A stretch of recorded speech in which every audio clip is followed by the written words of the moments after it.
estáis? Soy Trufaul, bienvenidos de nuevo a mi canal, bien hallados seis todos a mi casa en un día pues también especial porque vamos a pasar un poquito de largo de todo lo que vengo haciendo hasta ahora, de Edad Moderna, Segunda Guerra Mundial, Primera Guerra Mundial, nos vamos a ir un poco más para atrás.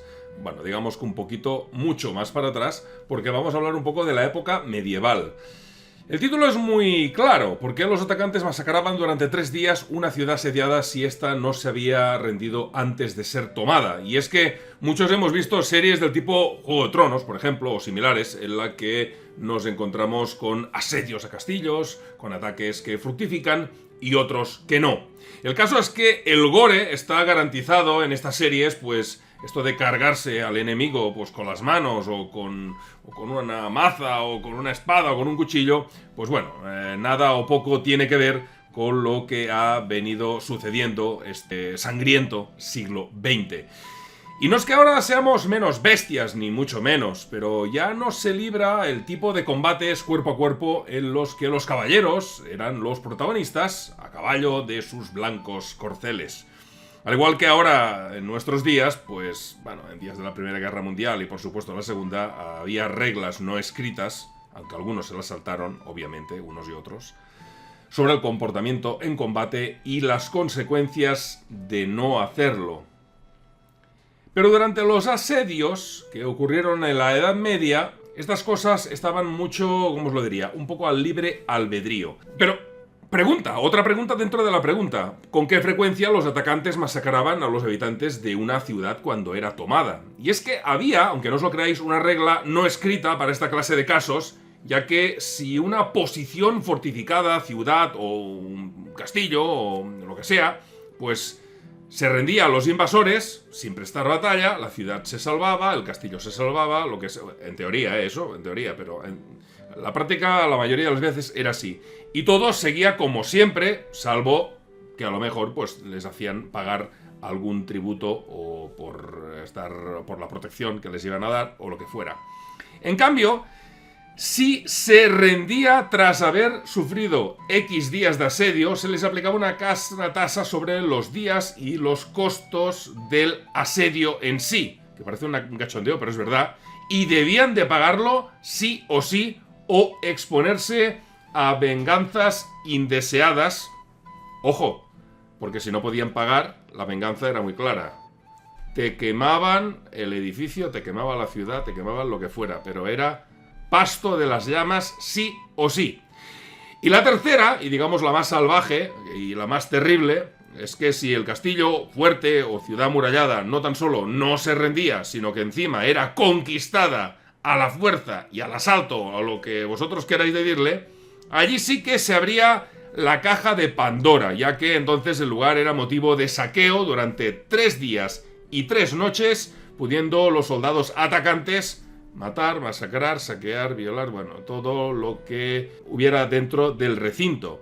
Y en caso de que hubiera supervivientes, esto ya parece tipo la historia de Nankín en el siglo XX, pues podían ser vendidos como esclavos o incluso deportados donde el nuevo señor le diera la gana.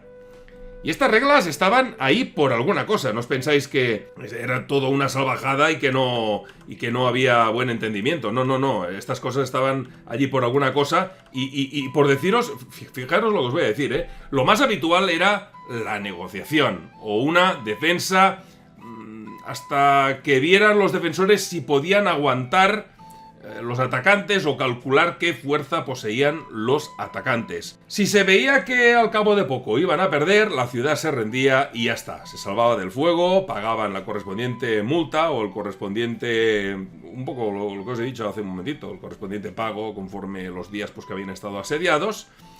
Y bueno, no había razones para hacerse el héroe, ya que se jugaban directamente el cuello. Un buen ejemplo de lo que os vengo contando, pues son por ejemplo, las 2 conquistas de la ciudad santa de Jerusalén. La ciudad sería tomada al asalto por primera vez en 1099. El resultado: masacre total y absoluta con miles de muertos, saqueos durante 3 días, 3 noches. Bueno, un auténtico desastre.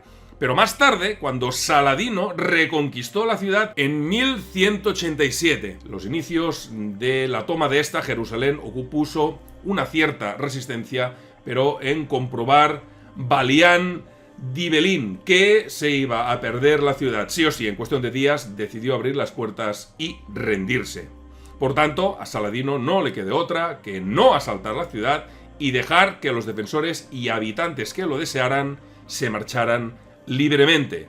Y ojo, nos vamos 1000 años atrás, nos vamos al Imperio Romano, nos vamos a principio de lo que estamos contando y ponemos una D y una C, después de Cristo. Veamos, porque el Imperio Romano, las normas que tenía en aquel momento eran muy distintas. Se regían por un principio, ya que había, pues ¿cómo os lo diría? Una expresión que era inequívoca, que era el murum aries attigit, que venía a decir literalmente en latín, pues el carnero ha tocado el muro. Si esto ocurría, o sea, si el ariete tocaba la pared de la ciudad o la fortaleza, ya no había nada que hacer y la masacre era segura. Está claro que antes habría parlamentos y se agotarían otras vías, obviamente. Todo se movía alrededor de una política de disuasión contra los que iban a empezar a ser asediados. Esta es otra de las razones por la que los habitantes de Masada, en la primera guerra judeo-romana del año 72-73, prefirieron morir antes de caer en manos de los romanos, pues sabían perfectamente lo que les esperaba si eran capturados vivos por los asaltantes y después de tanto tiempo de asedio. Otros de la corte salvaje, a lo Juego de Tronos, pues fueron los mongoles, que tan solo aceptaban la capitulación de un fuerte, de un castillo, de una zona, en los 2 primeros días anteriores a ser asediados. Pasados de tiempo, no se andaban con tonterías y mataban todo a su paso, ya fuera piedra, persona o animal. Un ejemplo de lo que os acabo de decir de los mongoles es el saqueo de la ciudad de Bagdad en 1258, que sería demolida prácticamente piedra por piedra, muy a pesar de haberse rendido días antes de haber resultado tomada al asalto finalmente. Y bueno, espero que os haya gustado, es una cosa sencillita, pero como sé que muchos no lo sabréis, pues era interesante el poder contaros toda esta historia. Espero que os haya gustado, entretenido, entusiasmado y nos vemos muy prontito con nuevos e interesantes relatos. ¡Hasta luego, nenes! ¡Chao, chao!